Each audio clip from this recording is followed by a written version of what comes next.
Flores es historiadora y es magíster en Derecho Internacional en Derechos Humanos por la Universidad de Buenos Aires. Desde el año 2015 coordina el programa de Patrimonio Documental de Memoria Abierta. Y además es una vieja amiga de la casa, porque ya ha tenido mucho contacto con varias organizaciones de derechos humanos durante mucho tiempo, ha hecho una muy importante transferencia de metodología de trabajo para acá, para pensar la cuestión de los archivos orales, y de hecho el año pasado, junto a Alejandro Berti, dictaron un curso en memoria abierta que muchas de las personas que están aquí tuvieron la suerte de transitar. Es un placer estar contigo, Celina, todo tuyo. Dale. Bueno, espera que se me prendió. Bueno, muchísimas gracias por la invitación, por toda la organización, por aguantar hasta esta hora. Yo pensé que quedábamos 3, así que bueno, nada, es muy, muy grato. Vengo así como entusiasmada porque tuvimos un spoiler un poco a la tarde de lo que yo quería traer ahora para plantear. No suelo ser muy larga, prometo ser más corta porque estamos ya todos, venimos desde temprano. Pero un poco, creo que también inspirado un poco en el curso que dimos el año pasado, Diego me dijo, bueno, ¿por qué no venís a hablar un poco de acceso? Y yo siempre digo, ¿qué tengo para decir de acceso? Y cuando me pongo a pensar, no paro. Entonces, traté de ordenarlo un poco, por eso el power, no suelo ser tan formal, pero eran varias cosas que quería decir. Y que me sorprendo igualmente de que siguen siendo necesario decirlas, me parece, por lo menos, ¿no? Y sobre todo, como parte del título tiene que ver con negacionismo e inteligencia artificial, ¿no? Digo como, bueno, volver a veces a viejas herramientas que creo que no, que siguen siendo válidas, aunque sean viejas, como todos nosotros también. Así que bueno, es un poco vengo como a plantear algunas cuestiones. La presentación se va a estructurar en 4 puntos. Un poco es esto como pensar en qué hablamos cuando hablamos de acceso. Voy a tomar algunas cosas de las que dijo Vera ayer, que me parece que son centrales para desglosar un poco esa idea de acceso, ¿no? Bueno, como soy historiadora y como me gusta el derecho, también me interesó como traerles una reconstrucción sobre cómo se va formando esa idea, ese derecho al acceso, ¿no? Y cómo se va pensando en diferentes coyunturas históricas específicas. ¿Cuáles son los dilemas? Que creo que es en lo que todos seguimos dando vueltas hasta el día de hoy. Y bueno, después pensar un poco cuáles son las herramientas y las condiciones que nos trae la coyuntura, ¿no? Cuando yo hablo de la coyuntura hoy, hablo de esta cuestión del negacionismo, pero también de esto, ¿no? De todas las herramientas tecnológicas de la inteligencia artificial, que también creo que nos vuelven a interpelar todo el tiempo en relación a la construcción del conocimiento, ¿no? Entonces acá yo tengo como mi doble identidad de historiadora principalmente y de archivista trucha, como digo yo, porque nunca... Pero bueno, entonces ahí me parece que es interesante volver un poco a pensar cómo se construye el conocimiento y cómo se lo vincula eso con la cuestión de las herramientas de acceso que tenemos hoy en día, ¿no? Entonces, esto es lo que yo quería retomar de lo que se habló ayer y lo que trajo Vera, que tiene que ver con este vínculo entre, bueno, algo que siempre se habla, que es el vínculo entre archivos y memoria, ¿no? Archivos, memoria, justicia. Pero básicamente me parece que en el eje de esos 3 está el tema del acceso, ¿no? Entonces, porque básicamente en términos de los archivos pueden existir, ¿no? Los archivos podemos saber que están en algún lado, pero si no los accesibilizamos, no los activamos, bueno, por ahí no van a formar parte de otras, o de complejizar esas narrativas en términos de memoria, ¿no? Entonces me parece que en ese punto la charla de Vera ayer venía también, ¿no? Con eso, como ella vio otro tipo de archivos, leyó otro tipo de archivos y eso complejiza la memoria. Pero bueno, ella lo pudo hacer porque esos archivos estaban accesibles, ¿no? Entonces ahí me parece que, pegándolo con lo de ayer, me parece que el acceso es clave en este sentido y fundamentalmente también es interesante, otro concepto que trajo ayer, la mirada crítica sobre la cuestión del acceso. Me parece que tenemos que seguir preguntándonos sobre el acceso y no darlo como por supuesto, o no darlo por supuesto lo que creemos que el acceso es, ¿no? Entonces, ahí, bueno, ¿de qué hablamos cuando hablamos de acceso? Bueno, tenemos diferentes dimensiones, ¿no? Pero básicamente es un terreno de disputa política, ¿no? O sea, me parece que eso es una de las cosas que primero tienen que aparecer, ¿no? El acceso no es solamente para que yo pueda, por mi celular, acceder a un documento o a una base de datos que me lleva un nombre y que me lleva un documento. Hubo una disputa, una decisión política y hubo estrategias y hubo técnica por abajo, ¿no? Entonces, esas dimensiones, ¿no? del marco regulatorio, del paradigma legal, de la dimensión material y la dimensión política, ¿no? que muchos archivistas siempre traen, son fundamentales para entender el acceso. No podemos entender el acceso solo desde lo técnico, no podemos entender el acceso solo desde lo político y no podemos entender acceso solo desde lo material, ¿no? Por eso, esto que me lo hizo la IA en realidad, esta foto, porque nunca encontré los carteles de abran los archivos, que es un reclamo que por lo menos en Argentina hace muchísimos años que es ese, ¿no? Creo que desde los 80 los organismos traen la idea de abran los archivos. Pero bueno, después de estos 40 años es importante, vuelvo a insistir, yo después de la conversación que tuvimos a la tarde, para mí es más importante todavía decirlo, es para que los archivos se abran hacen falta diferentes dimensiones, ¿no? No es solo, insisto, un decreto de desclasificación como tuvimos en el caso de Argentina, no es solo una base de datos mega ultra que te resuelva el nombre y no sé qué, y no es solo tener una ISADG divina. Se tienen que dar muchas condiciones de estas diferentes dimensiones para que se abran los archivos, ¿no? Entonces, ¿no? El ejemplo, nosotros teníamos decreto de desclasificación de toda la documentación producida por las Fuerzas Armadas en el 2010, pero no pasó nada porque no sabíamos que había.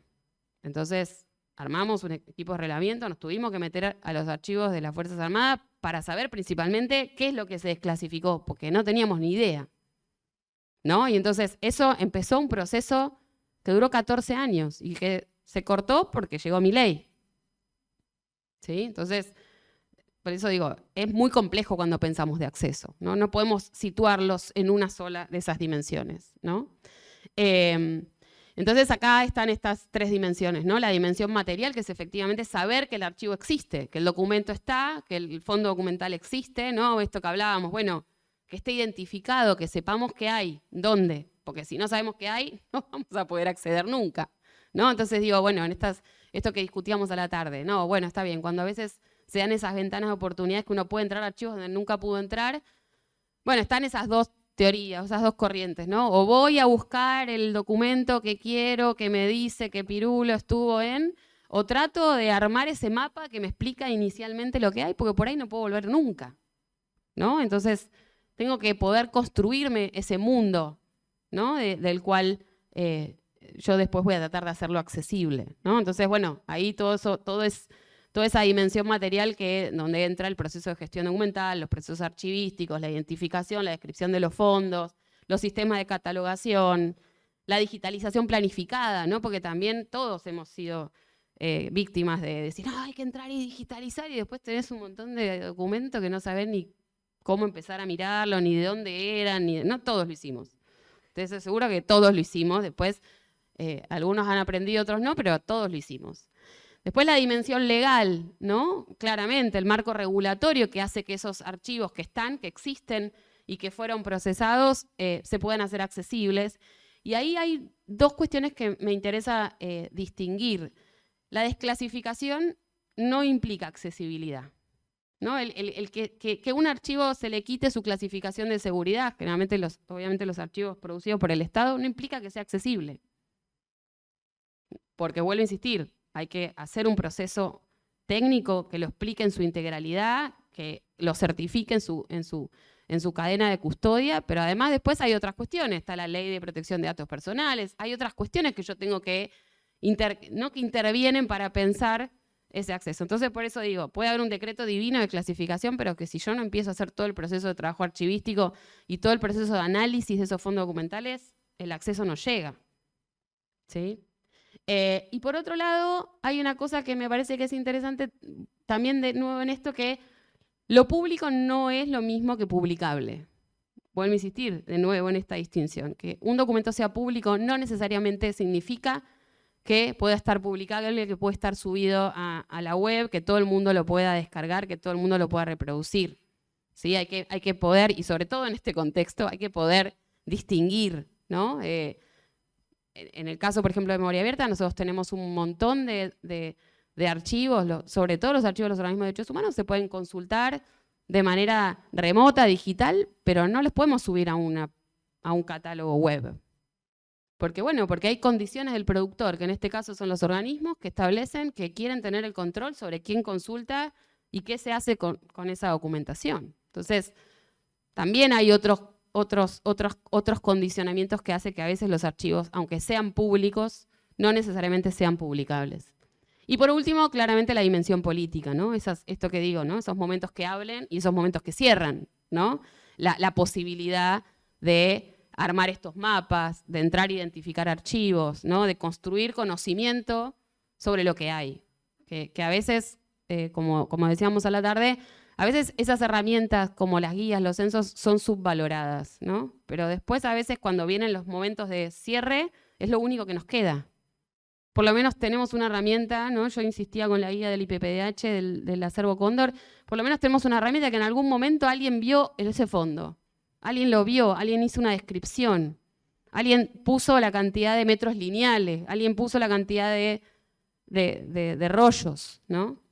Y eso en algún punto es una prueba de que eso existió, ¿no? Entonces, a veces en esos vaivenes políticos es importante, como para mí esto que decíamos hace un rato, bueno, pensar también estratégicamente, que no necesariamente esos archivos van a estar abiertos para siempre.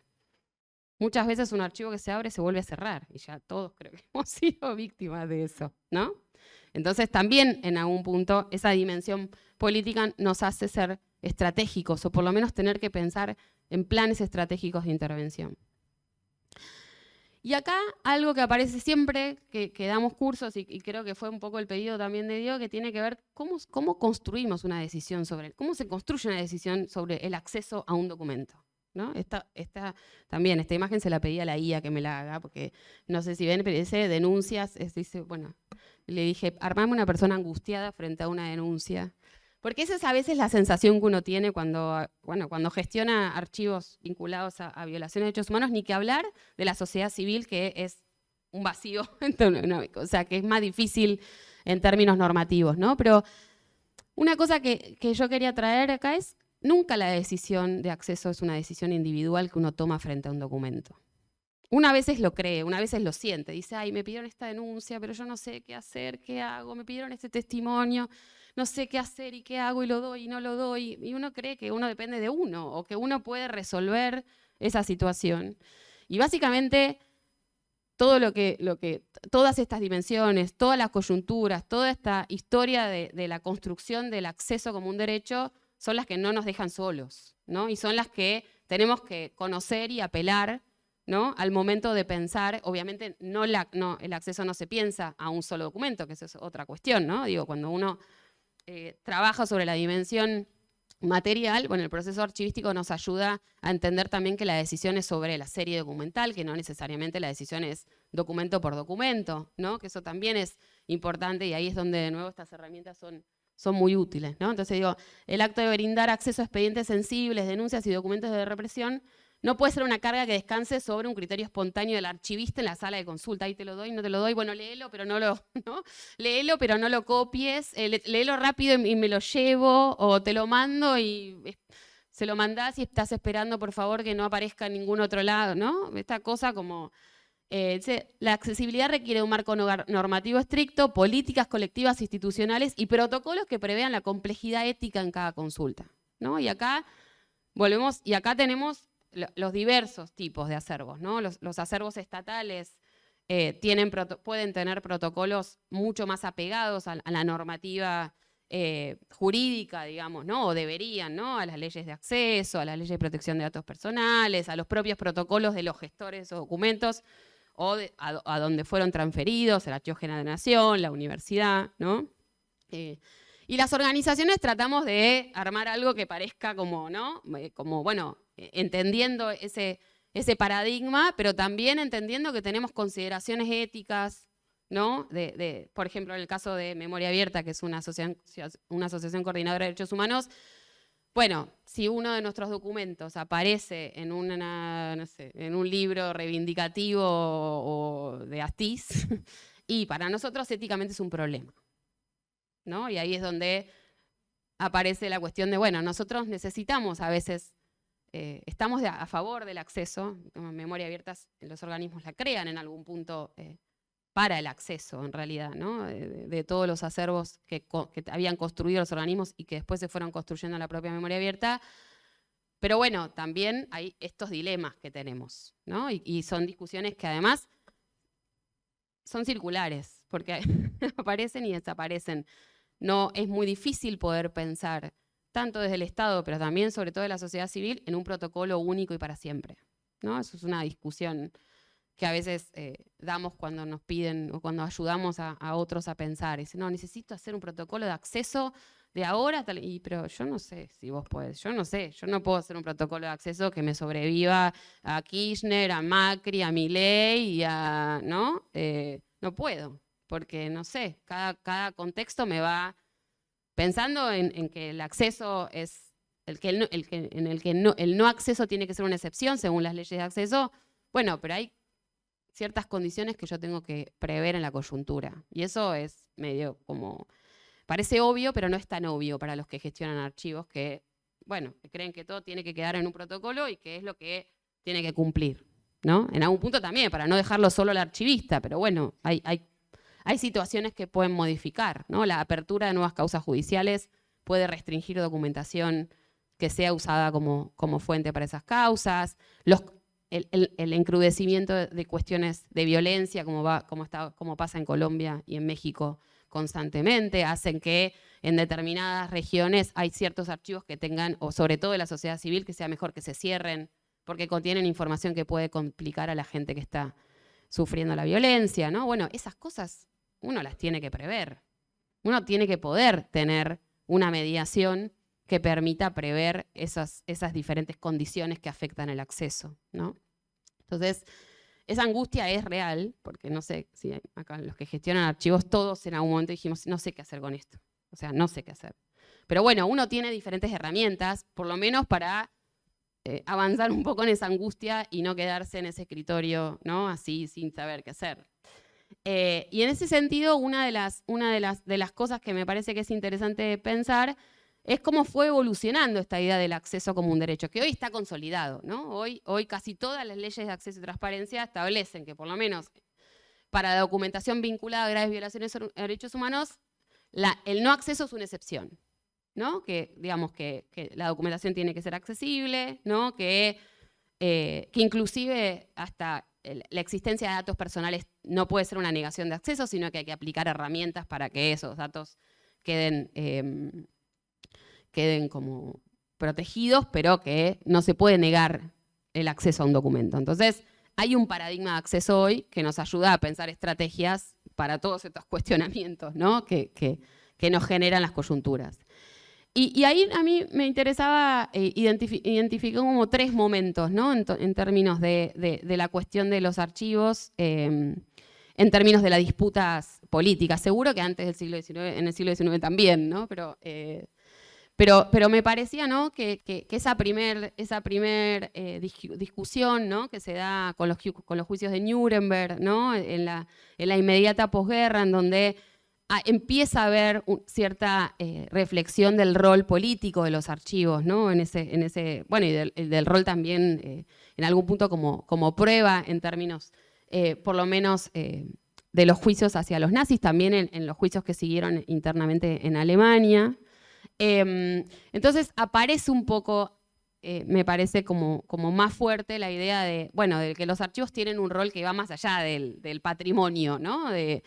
Documental, sino que tienen un rol, que tienen algo que decir y que hacer en esa realidad, ¿no? Entonces, ahí me parecía también, es un momento, ¿no? El momento de las luchas por la independencia en las colonias africanas. Entonces también ahí empieza a haber en la década de los 60, en la década de los 70, una disputa por los antiguos archivos coloniales, que son los archivos de los nuevos países, ¿no? Empieza a haber un entendimiento de que ese material y esa documentación es importante para la propia historia nacional que se está construyendo, ¿no? Empieza a haber una disputa, tanto desde los objetos que habían sido robados, digamos, y vendidos a diferentes museos del mundo de las sociedades, diferentes sociedades africanas, pero sobre todo de esos archivos que en algún punto seguían siendo los que regían, ¿no? Porque las fronteras siguieron siendo las mismas, los territorios siguieron siendo muy parecidos, bueno, ¿no? Seguían siendo los que estructuraban un poco ese Estado post-independiente. Entonces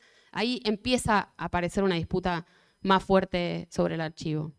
Después, para mí, el otro momento importante en donde aparece un quiebre tiene que ver con el fin de la Guerra Fría, ¿no? Con la década de los 90, en donde inicialmente una cosa que a mí me parece siempre interesante es que esa mirada, ¿no? de lo que yo del deber de archivo, ¿no? Esta cosa de, bueno, sí, hay archivo, ¿no? Los informes de UNESCO, de González Quintana, que dice, bueno, ¿qué hacemos con los archivos los archivos de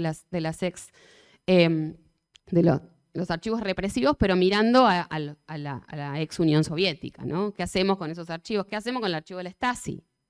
¿No? Esa es como la pregunta que aparece muy fuerte, también motivado esa preocupación por el archivo en términos de su posible destrucción y entonces su anulación en términos de sujeto político que interviene en la coyuntura, también estuvo dada, ¿no? por todo un conflicto que aparece en la Sudáfrica que estaba transicionando el apartheid, en donde hay una fuerte destrucción de archivos, y entonces esa discusión empieza como a avanzar. Bueno, América Latina, ¿no? También, con sus transiciones terminadas, en donde también la cuestión de la falta de apertura de los archivos de la represión, o de la falta de el hallazgo, digamos, ¿no? A principios de los 90, traen esa discusión ¿no? del deber del Estado, ¿no? De preservar esos archivos. Ahí aparece en algún punto en el informe de Luis Joanet, ¿no? Como, bueno, los archivos tienen un rol importante en cuanto a la lucha contra la impunidad, en cuanto a la justicia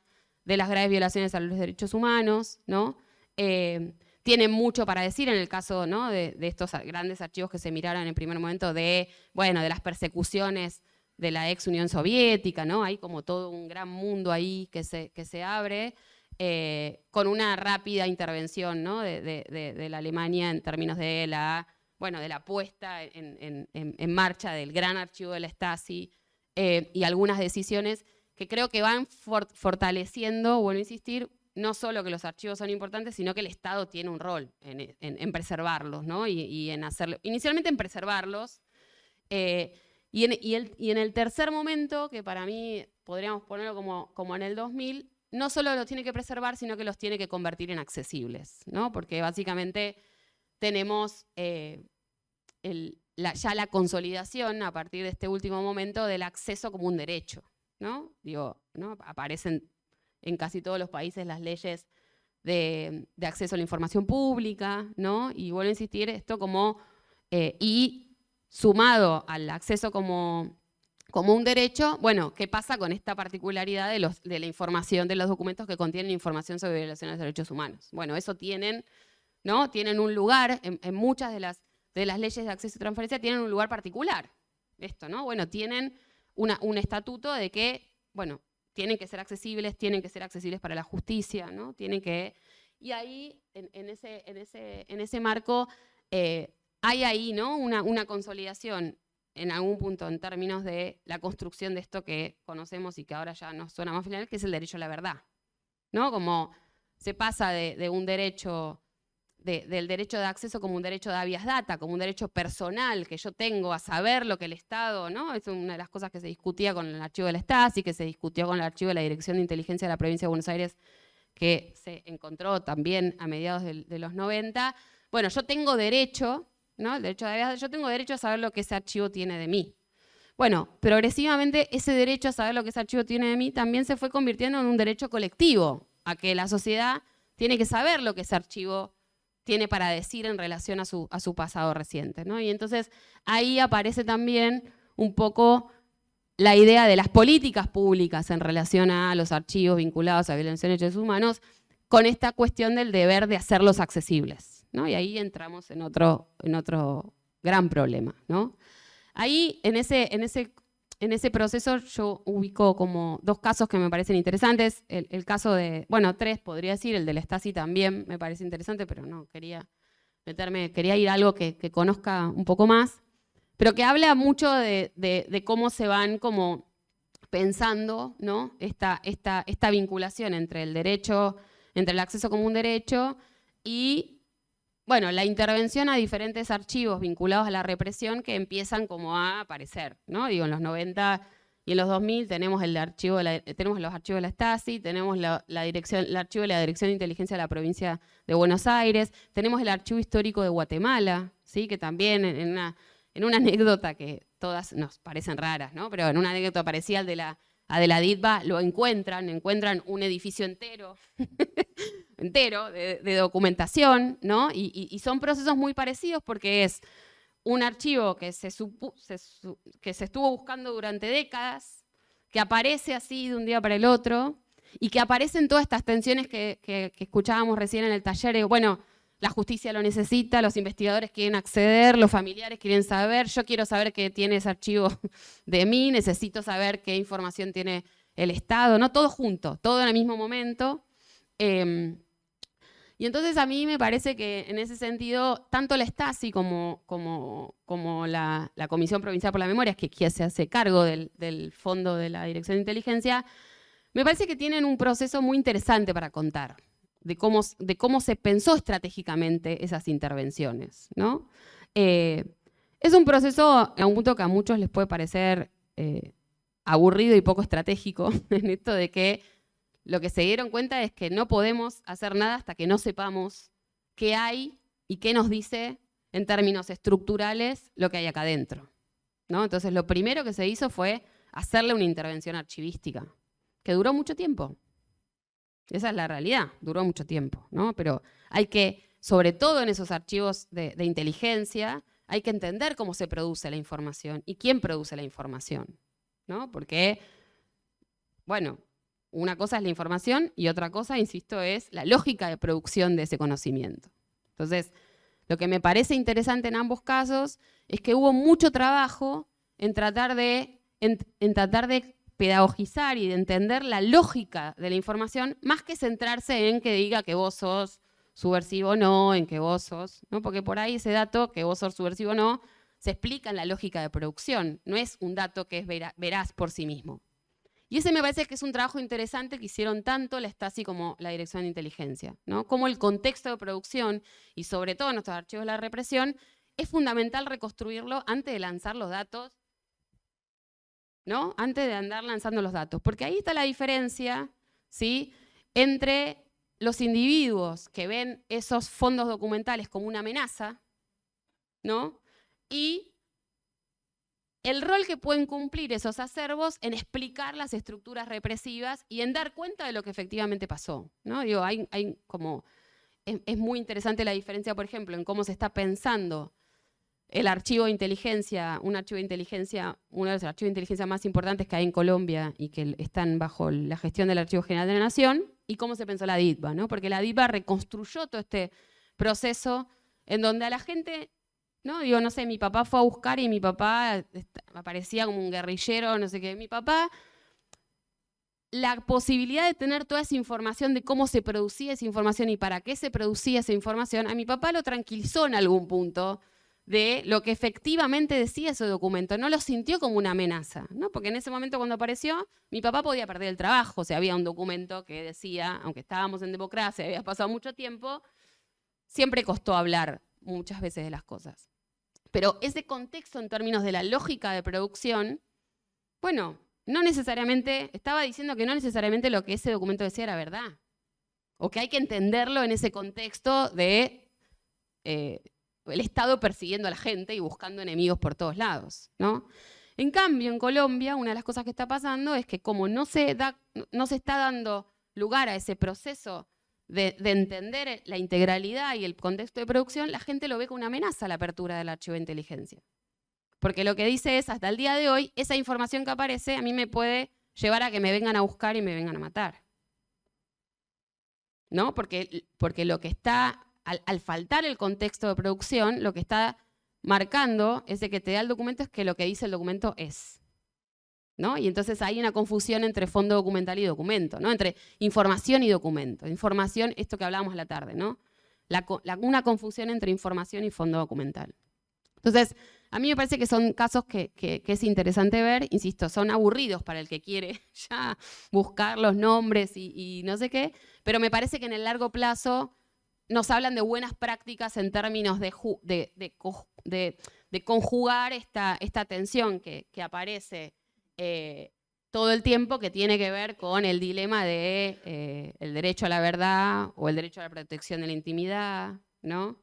El derecho a la verdad y el derecho al olvido, ¿no? O sea, esas tensiones, ¿sí? que aparecen en este tipo de acervos. Bueno, estos procesos en el largo plazo, ¿sí? que van contemplando cuáles son las particularidades que tienen que aplicar en cada coyuntura, bueno, generan herramientas de contención para esas tensiones que efectivamente están, ¿no? Yo las pensaba en dos diferencias, ¿no? Las tensiones vinculadas al acceso relacionadas a las personas, ¿no? Entonces esto es decir, bueno, el desafío de gestionar documentación que tiene un montón de información íntima, ¿no? Y ahí tenés diferentes niveles de acceso. Tenés información sobre perpetradores, tenés información sobre víctimas, y ahí empieza a jugar esto que muchos, sobre todo en Europa, llaman el derecho al olvido, ¿no?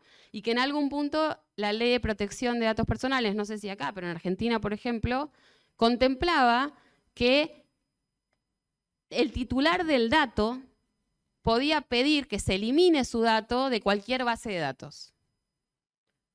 Lo que había pasado es que la ley de protección de datos personales no identificaba patrimonio histórico de cualquier base de datos del ANSES, entonces se podían destruir los censos de 1900, ¿no? El archivo intermedio hizo un pedido de, bueno, pará porque nos vamos, o sea, ¿no? Nos vamos a, o sea, no, pero esa idea del, perdón, en Europa le llaman eso el derecho al olvido, que es decir, yo no quiero que eso aparezca ahí.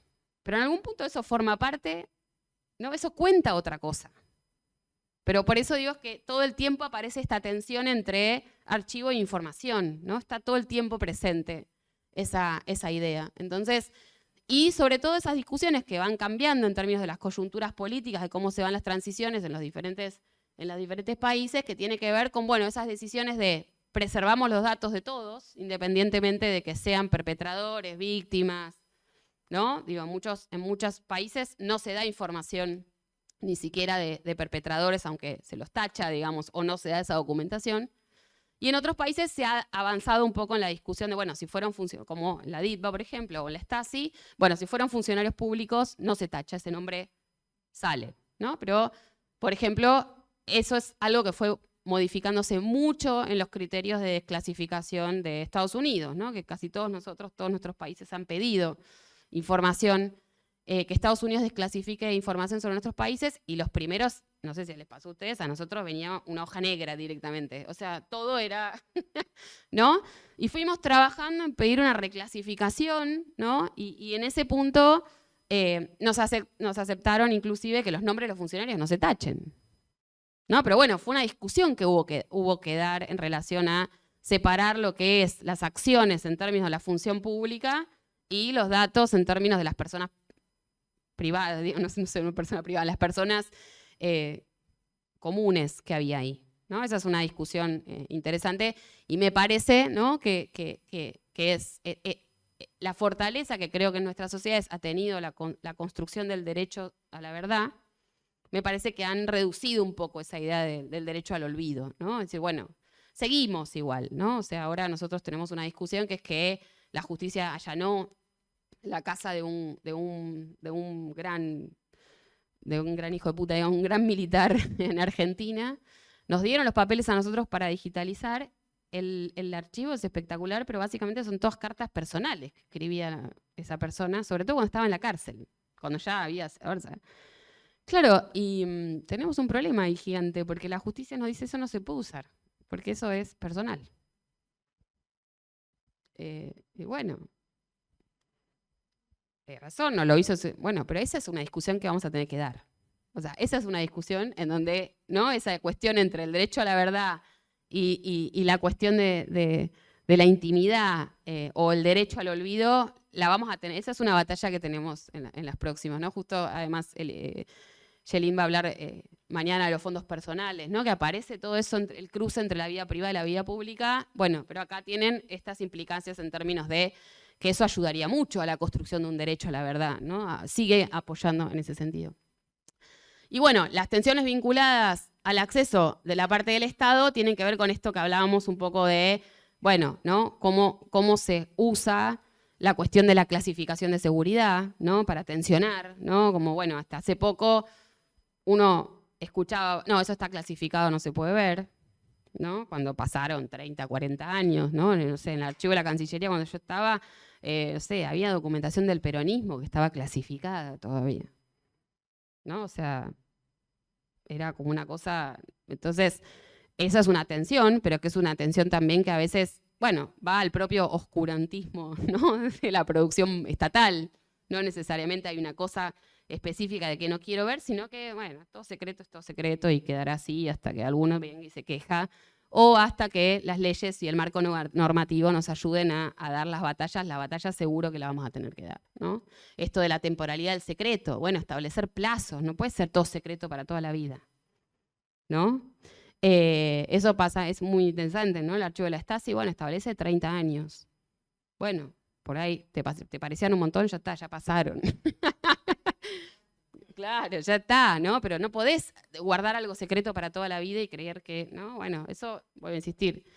Y después, en relación a las tensiones vinculadas al acceso, bueno, ¿no? Las nuevas formas de archivar, las nuevas formas de, no de archivar, pero de producir información que tienen que ver con lo digital, con lo nativo digital, con lo audiovisual y demás, también nos generan ciertas tensiones en términos de cómo pensamos, ¿no? Ese proceso de gestión documental para llegar al acceso. Entonces, digo, con todo esto, como ven, tenemos un montón de dimensiones, tenemos un montón de agua bajo el puente para pensar hoy, para volver a pensar, bueno, cómo pensamos los accesos. Entonces, ahí vuelvo de nuevo a cuáles son las herramientas que tenemos hoy, ¿no? Yo mencioné, pero para mí me parecen son grandes herramientas las leyes de acceso y transparencia, ¿no? Sobre todo, insisto, en esto de América Latina, ¿no? La idea que traen las leyes, por lo menos de Argentina, que tiene algo que a nosotros en Memoria Abierta nos sirve mucho, que es el test de daño. La necesidad del test de razonabilidad en términos de la excepción o no de dar acceso a un documento, a un fondo documental. Yo tengo que pensar en ese momento, ¿sí? De acuerdo a esto que decíamos, de acuerdo a la coyuntura, de acuerdo a lo que, no necesariamente a la información del documento, sino a para qué fue producido ese documento, en qué contexto fue producido ese documento. Todo eso tiene que entrar en mi test de daño.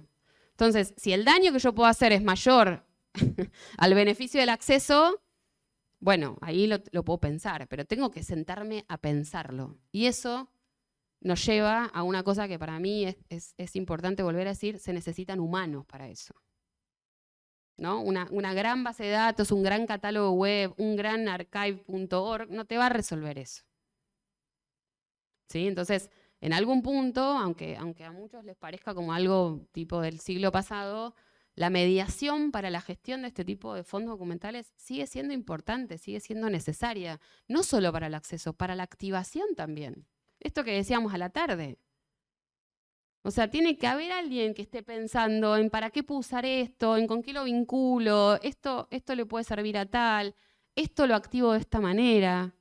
Pero para el acceso también, ¿no? En ese sentido, y no es tan complicado, ¿no? Esto que decís, no, bueno, a veces decís, bueno, pero primero subir todo un repositorio implica que vos tenés todos tus archivos, todo el proceso de gestión documental, del cual no me voy a poner a hablar ahora, pero lo tenés todo resuelto, llegaste a la digitalización, tenés todo divino, podés subir todo, tenés un servidor carísimo y maravilloso que te soporta todo, tenés un buscador que te funciona buenísimo. Bueno, si llegás a eso, no sé, nosotros hace 20 años que estamos y todavía estamos luchando.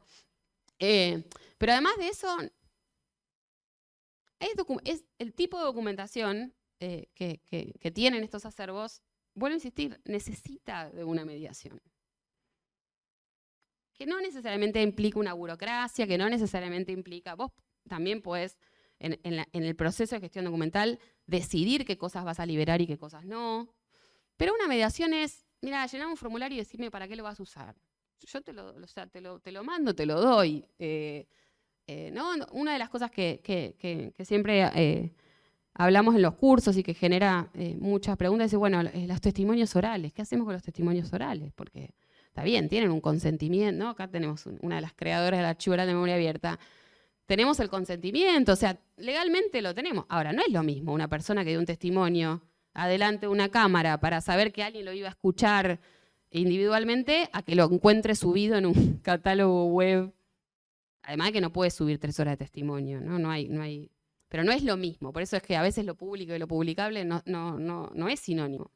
Hay que pensar qué le puede pasar a esa persona cuando se encuentre, cómo puede ser usado esos fragmentos que andan dando vueltas, ¿no? Entonces, me parece ahí que es importante.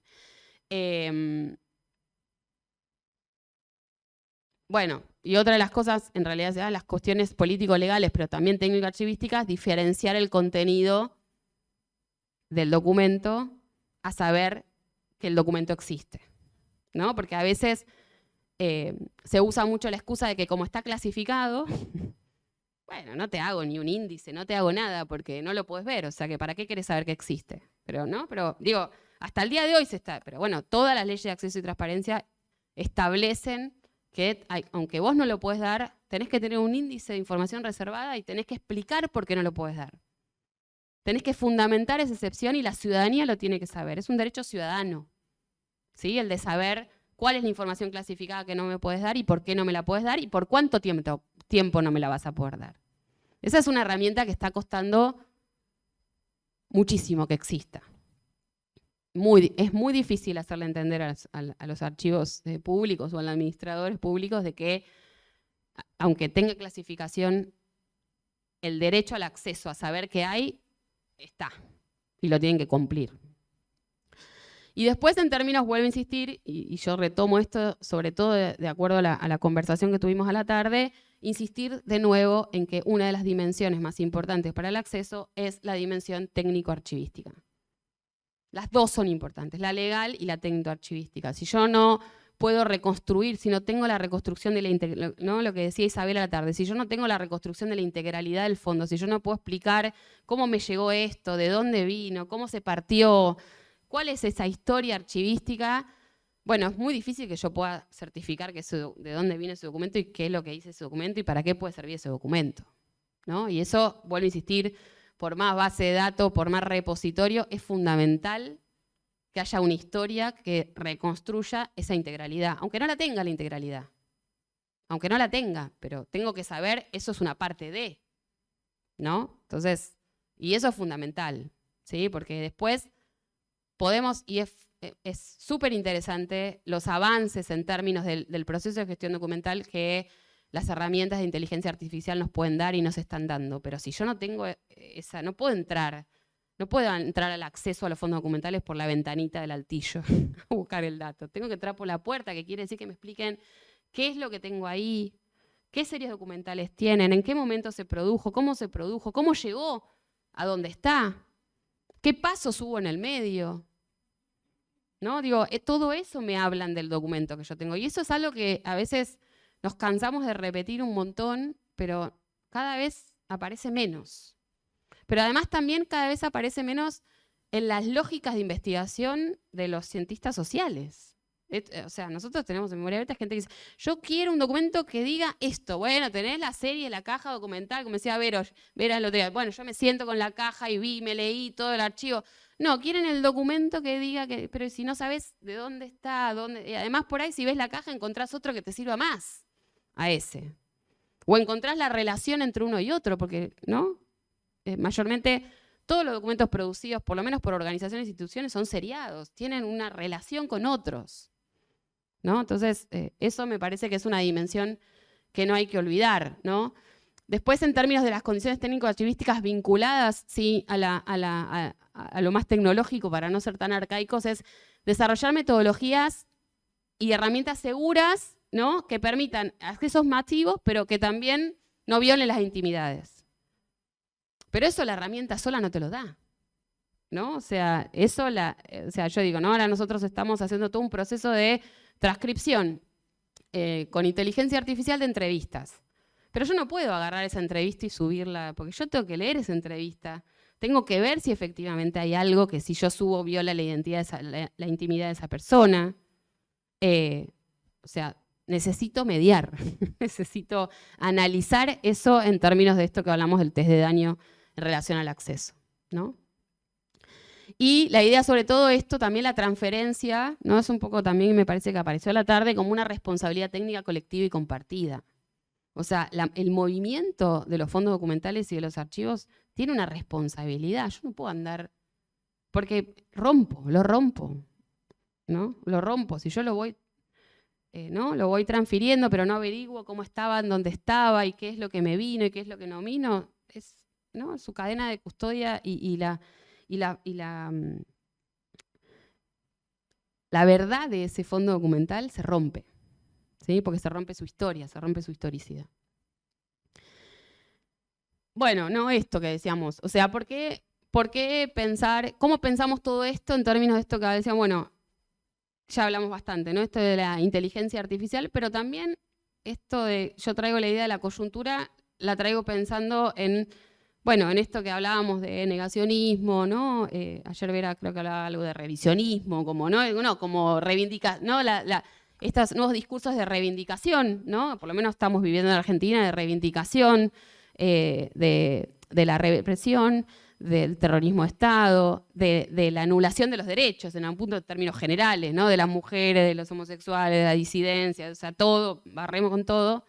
¿Cómo nos posicionamos en un momento en donde el acceso es un derecho y en donde se supone que nuestros archivos tienen que estar accesibles, ¿no? Entonces ahí aparece una tensión que es, ¿qué hago? Los archivos tienen que estar cerrados en esta... ¿no? Un poco me parece que es la discusión que apareció ayer también. Si, bueno, ¿no hablamos de esto?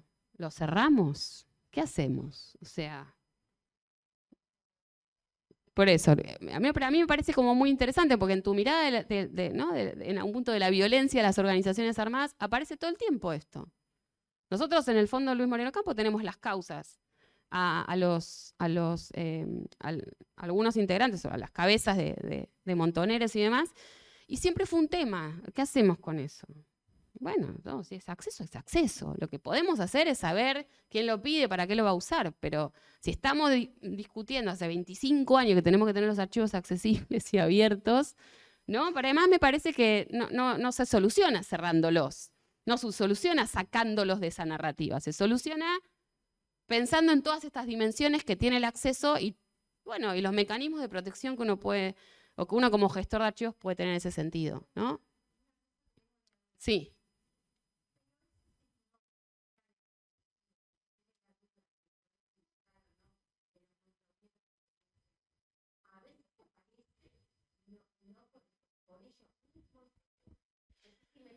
Sí, no,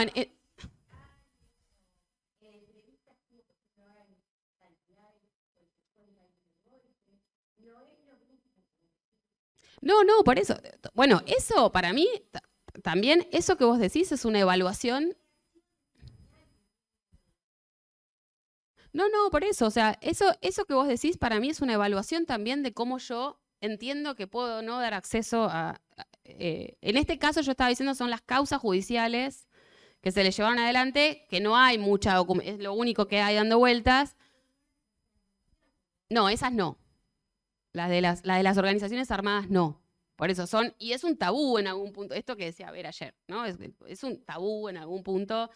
Igual a nosotros no nos queda ninguna duda que hay que darle acceso, ¿no? No es una cuestión de que, pero aparece el interrogante, ¿no?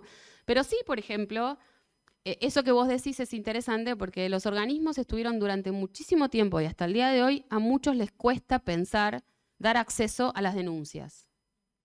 La denuncia era nada, una denuncia que ni siquiera tenía, o sea, tenía el dato de quién hacía la denuncia y lo que se sabía del hecho de desaparición de la persona que había desaparecido. No mucho más que eso. No es que había nombres ni de represores ni de compañeros. Eso apareció en testimonios posteriores, ¿no? Sí.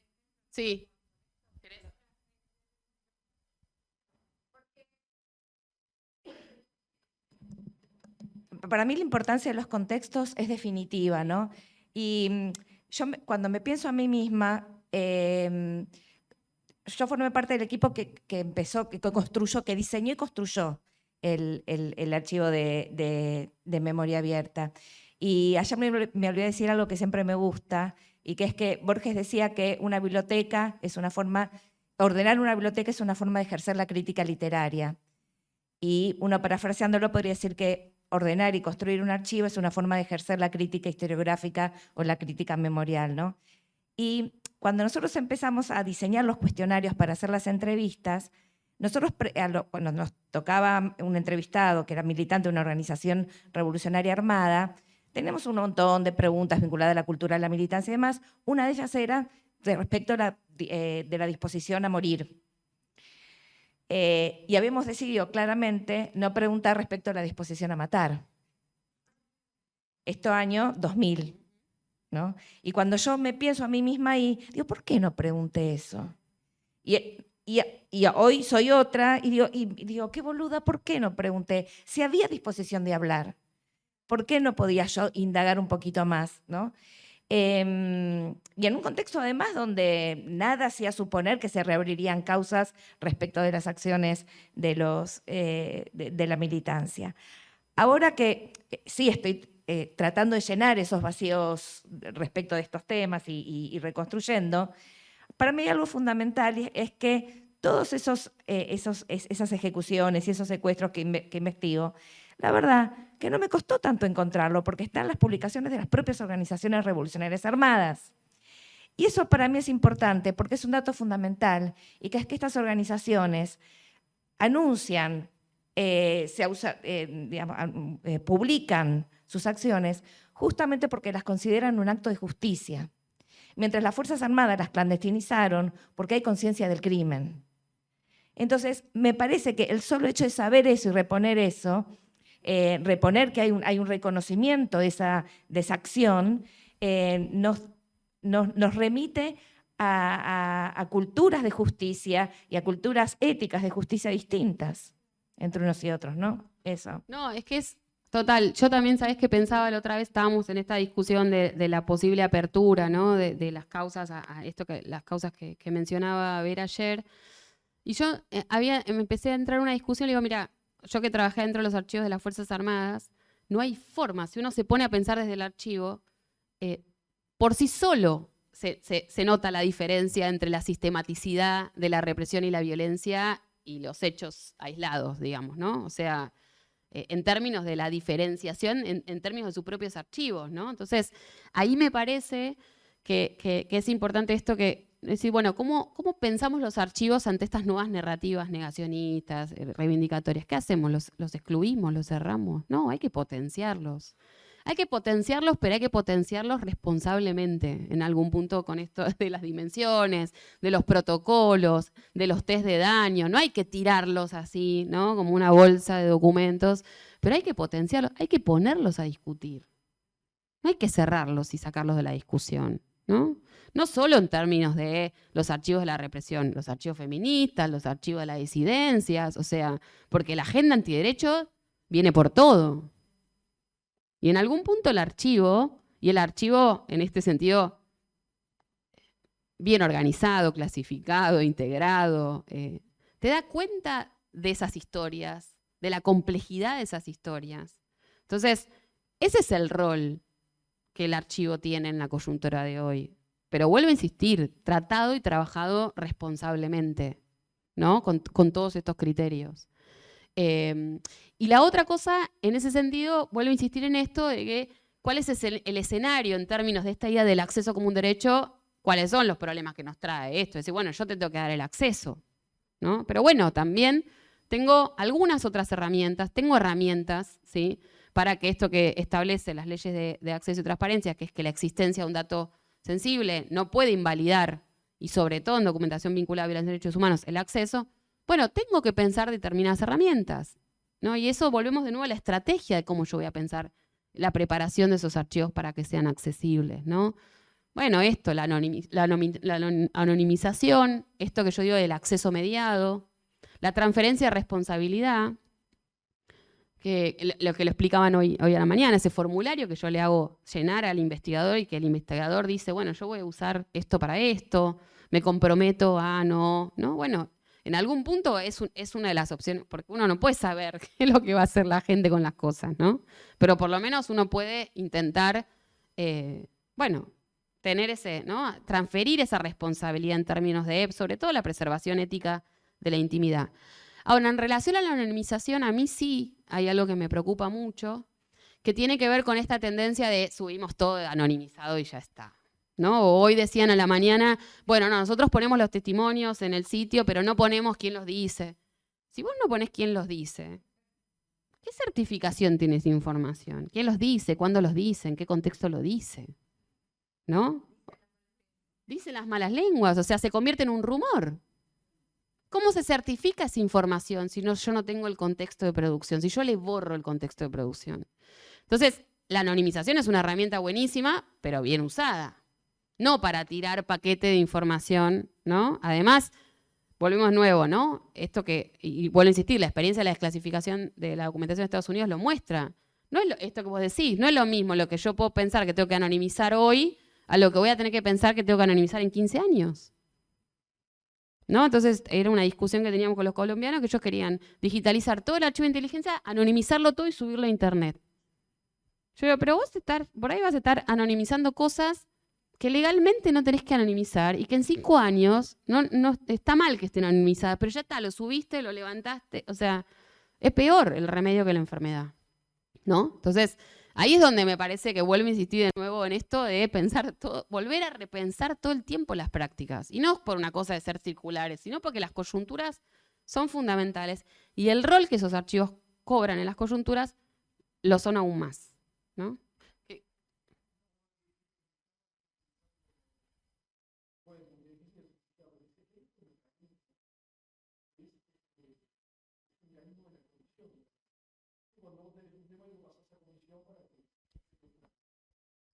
Empezamos con el esquema de la descripción absolutamente detallada de todo lo que hay para no tener ningún problema. Y eso... Es inviable. Pero además, no, se convierte en una forma de no acceso. Claro. Mientras tanto. No, porque yo lo he visto acá. Supongo que todo el mundo lo ha visto sistemáticamente, ¿no? Termino demorando 2 años en poder acceder a algo porque estamos haciendo el detalle absoluto de todos y cada uno de los documentos. Porque eso es relativamente nuevo. ¿Cuál es el tema? Perdón lo que voy a decir para quien se sienta aludido, pero antes era muy difícil poder hacerlo todo porque te obligaba a escribir muchísimo, ¿no? En cuadernos. Ahora vas armando formularios cada vez más largos donde quien tiene el único acceso al documento va llenando ese formulario cada vez más largo y es muy fácil mantener mucho tiempo con ese formulario y eso hace que la tecnología en el fondo enlentezca y frene los accesos. ¿No va a poder prohibir? No los prohíbe, pero a la larga desestimula, que es lo que no queremos justamente, ¿no? Sí, yo creo que ahí aparece esta tensión, ¿no? Que yo mencioné hace un rato, de decir, bueno, aparece un gran monstruo y todo el mundo quiere como... Yo creo que el tiempo de entender el monstruo es necesario. Creo que se ganan y se evitan un montón de problemas a pesar de que todos puteen, digamos, ¿no? Creo que uno puede articular las dos cosas a la vez, creo que no son excluyentes, creo que uno puede, un poco lo que se hizo en el caso de los archivos de las Fuerzas Armadas, no es un ejemplo para seguir porque tuvimos muchísimos errores, pero bueno, había algunos de nosotros que estábamos haciendo el mapa y buscando, sí, información y documentos para los juicios, pero había otro grupo que, bueno, que estaba tratando de estandarizar, de contar lo que había, digamos, ¿no? Entonces, esas cosas se hicieron un poco en paralelo, para la justicia, no para él, ¿no? Me parece que a veces ante esas situaciones está bien pensar el paralelo. Yo creo que es necesario entender el fondo antes de permitir cualquier cosa, porque vuelvo a insistir que te falta parte de la historia para entender lo que ese documento dice, ¿no? Y en ese sentido, para que no nos quedamos todos dormidos, así ya abrimos, digo, para que no vean que tengo 45 años, pero me estoy modernizando.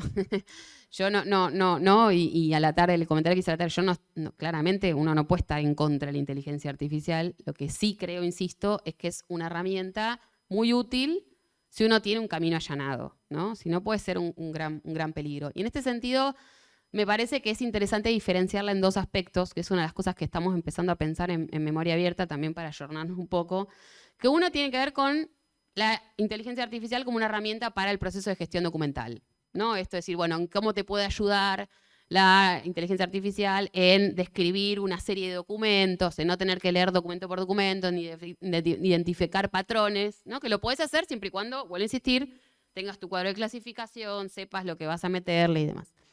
Pero otro escenario que me parece interesante para pensar la inteligencia artificial es cómo la inteligencia artificial y los gestores de inteligencia artificial son los nuevos terrenos de disputa de la memoria. Entonces, hay que pensarlo como un espacio en el cual uno tiene que estar de alguna manera y en el cual estos archivos tienen que estar de alguna manera, ¿no? Entonces, me parece que ese es un gran desafío en términos de, bueno, pero tienen que estar de nuevo en esto, ¿no? Digo, porque hay un gran riesgo de descontextualización ahí. Entonces, no tienen que estar tirados, ¿no? Sino que tienen que estar, bueno, tienen que aparecer las descripciones, tiene que aparecer la idea del fondo integral, tienen que estar esas herramientas que van contando un poco el árbol a lo que ese documento pertenece, ¿no? Pero me parece que es una pelea que también vamos a tener que dar en ese sentido. Hay que pensar cómo intervenimos en esas narrativas, ¿no? Y cómo los archivos intervienen en esas narrativas, de nuevo digo, responsablemente. Y entonces, para terminar, ¿no? Entonces, bueno, ¿qué hacemos? Bueno, ¿cómo pensamos el acceso? ¿No? Y digo, bueno, acceso es poder consultar el documento, pero principalmente es poder saber qué es lo que hay, qué es lo que no hay y qué me dice la integralidad del conjunto en la que dicha información está integrada. O sea, ¿cuál es la información? ¿No? O sea, para tener un acceso real yo tengo que tener todo ese conjunto de informaciones, ¿no? Porque si no, por ahí no es un acceso integral. Entonces esto, ¿no? Pensar en acceso no es en primer término pensar en las últimas herramientas tecnológicas a aplicar para que te identifiquen la palabra, porque además eso, ¿no? Pero ya lo hemos aprendido, ¿no? De las experiencias previas, ¿no? De estos sistemas que digitalizaban un montón de cosas y le pasaban el OCR, y entonces hoy por hoy vos vas al Archivo Nacional de Memoria en Argentina y tienen un cosa que se llama el Excalibur, y vos pones ESMA y te aparecen 3 millones de documentos de ESMA. ¿Y cómo te ayuda eso a la investigación? ¿Cómo vas a leer 3 millones de documentos? No hay una jerarquización que a vos te ayude. Las dos cosas son maravillosas. Si vos tenés una jerarquización y una construcción del cuadro de clasificación de las series que te ayuden a pensar cuáles son esas ESMAs que te sirven, listo. Eso. Ahora, si tenés 3 millones de documentos que te dicen ESMA, y no sé cómo vas a hacer. O sea, ¿no? Es como... entonces eso sigue siendo fundamental en el cuadro archivístico y las decisiones ético-políticas que la coyuntura permita y en las cuales nos tenemos que centrar. Entonces, las condiciones que permiten el acceso son siempre legales, técnicas y políticas.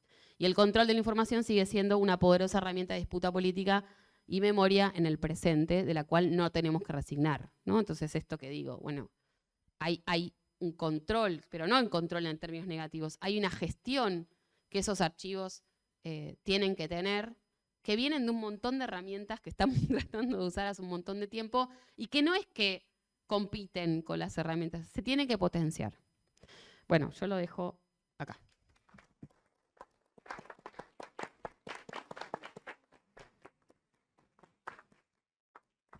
Muchas gracias, Elina. Antes de dar la posibilidad que alguien pregunte, agradecer a las intérpretes de lenguaje de señas y a la Secretaría de Diversidad de la Intendencia de Montevideo por darnos esta posibilidad de tener propuestas más inclusivas. Preguntas. Allá, Isa. ¿Tenés, Jaime, el micrófono? Ahí va. Bueno, primero agradecerte un montón. Fue un bálsamo tu presentación. Claro, sí. Como volver al centro de lo que creo que es crucial como desafíos para nosotros, porque tenemos muchos desafíos. Entonces, en estas primeras imágenes que vos mostrabas, como de sentirse como invadido, ¿no? Bueno, creo que la presentación ordena muy bien. Ahora, me gustaría hacer como un retruque, ¿no? Porque yo creo que inclusive a mí me gustaría en este 2026 poder también interpelar o poner en cuestión la noción misma de archivos de derechos humanos.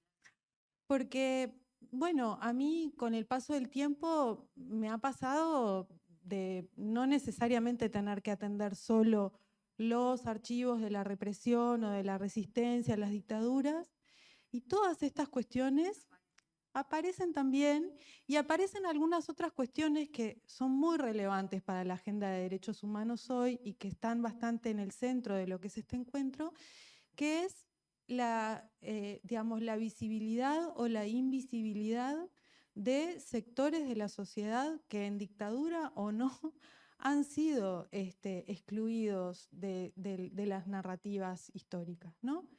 Entonces, no sé, quiero tratar de empezar a superar la noción de archivos de derechos humanos, porque creo que siempre hay una relación entre la vocación de trabajar con los archivos para mejorar las condiciones de los derechos humanos de la sociedad en la que vivimos, ¿no?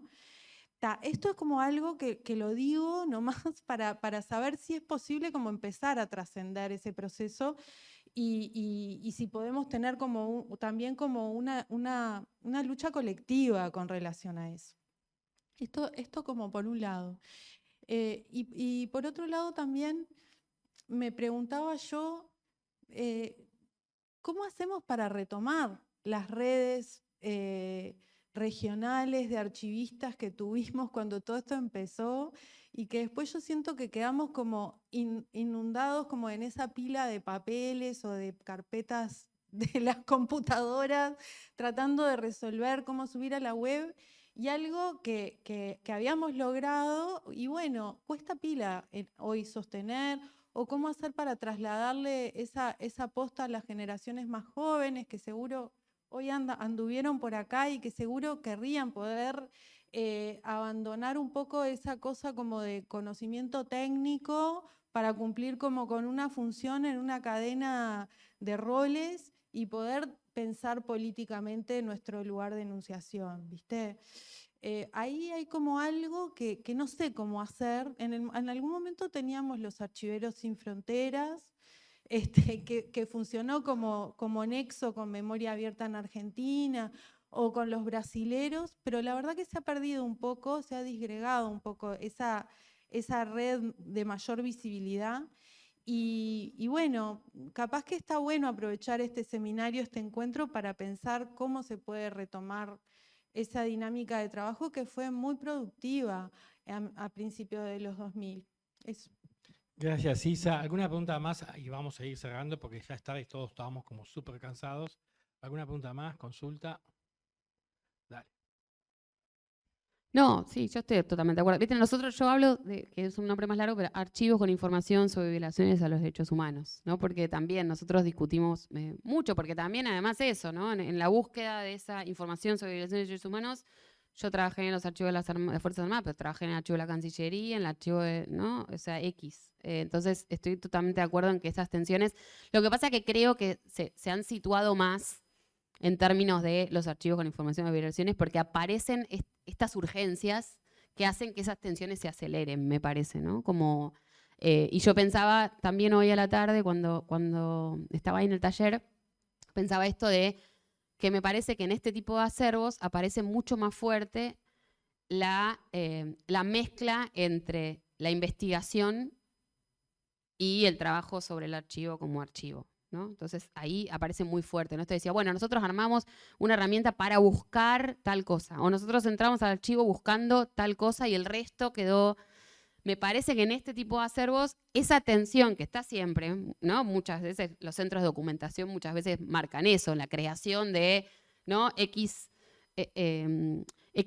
mirada sobre el archivo orientada a ciertas preguntas y no a otras, pero me parece que en este tipo de acervos eso aparece más fuerte todo el tiempo y es gran parte a mi modo de ver, muchas veces del no avanzar que tenemos, ¿no? Porque viene tal proyecto y dice, no, yo voy a intervenir en el archivo, pero desde esta pregunta. Bueno, entonces, bueno, pero después en 2 años aparece otra pregunta y hay que volver, ¿no? O esas bases de datos que por eso también se vuelven como porque se arman bases de datos que buscan nietos. Bueno, pero se buscan otras. Bueno, entonces eso hace que nunca ¿no? Entonces yo estoy como totalmente de acuerdo. En relación a las redes de archivistas, de archiveros, yo creo que fueron creo que fueron muy potentes en los 2000 porque estaban todas estas discusiones y todas estas cuestiones que había que resolver. Creo que también después hubo una tendencia muy de consolidación del campo profesional, que fue un poco en detrimento, me parece, de esas redes. Y entonces, a mí me parece que son interesantes siempre y cuando sean más interdisciplinarios, ¿no? Entren los historiadores, entren los investigadores también, y que, ¿no? Porque si no, a veces parece que está esa cuestión entre que los investigadores y los de un lado y los archiveros del otro, es como una cosa irresoluble en términos de... pero sí, pero a mí me parece, y vuelvo a insistir, creo que la jornada de hoy también mostró eso, de que son discusiones como en Argentina estamos volviendo a cero a discutir un montón de cosas. Bueno, nada, parece tiempo de ñaupa hablar de la ISADG, la integralidad del fondo, pero me parece que, sobre todo en lo rápido que está avanzando la intervención sobre determinados acervos en términos de la inteligencia artificial y no sé qué, me parece que hay que volver voy a insistir, hay que volver a entrar por la puerta, ¿no? Y sobre todo terminar con esta discusión ridícula que no son excluyentes, se tienen que complementar, tenemos que trabajar en complementarse. Yo no es de chupamedia, pero a mí me parece que Archivos en Movimiento es una vuelta un poco a poner esas discusiones, los cursos, los encuentros, pensar esto, volver a pensar esto desde la sociedad civil. También me parece que lo que pasó después de los 2000 es que se institucionalizó mucho esos espacios archivísticos que eran más hippies en algún momento primero y volvieron a las universidades, a los archivos generales. Pero me parece que el seguir pensando los archivos de la sociedad civil, que el cual no entiendo, hoy no me metí, no entiendo cómo no me metí, porque es de lo único que sé, pero bueno, nos trae de nuevo a trabajar con estas herramientas, pero en su uso político, que creo que es lo que tiene que pasar. Entonces, yo estoy muy enamorada de Archivos en Movimiento porque me parece que es súper necesario que se recuperen esos espacios y que se logren las articulaciones. Una de las cosas que tengo que decir, yo soy medio sincericidia, es que me llamó un poco la atención hoy que había una mesa, venía la gente de la mesa, se iba, viene otra mesa, no hay como todavía me parece que falta tender puentes, ¿no? De diálogo entre disciplinas, entre proyectos, en donde todo esto se pueda discutir de manera colectiva. Y entender eso, no estamos hablando de cosas excluyentes, no hay una cosa contra la otra, estamos hablando de accesibilizar, activar los archivos de una forma que efectivamente sirvan en términos a la discusión que esos archivos tienen que decir y tienen que dar hoy. ¿Qué queremos que esos archivos digan hoy? No, la pregunta no es qué queremos que los documentos digan hoy, sino qué queremos que esos archivos digan hoy. Así que bueno, nada. Bueno, gracias. Vamos a descansar.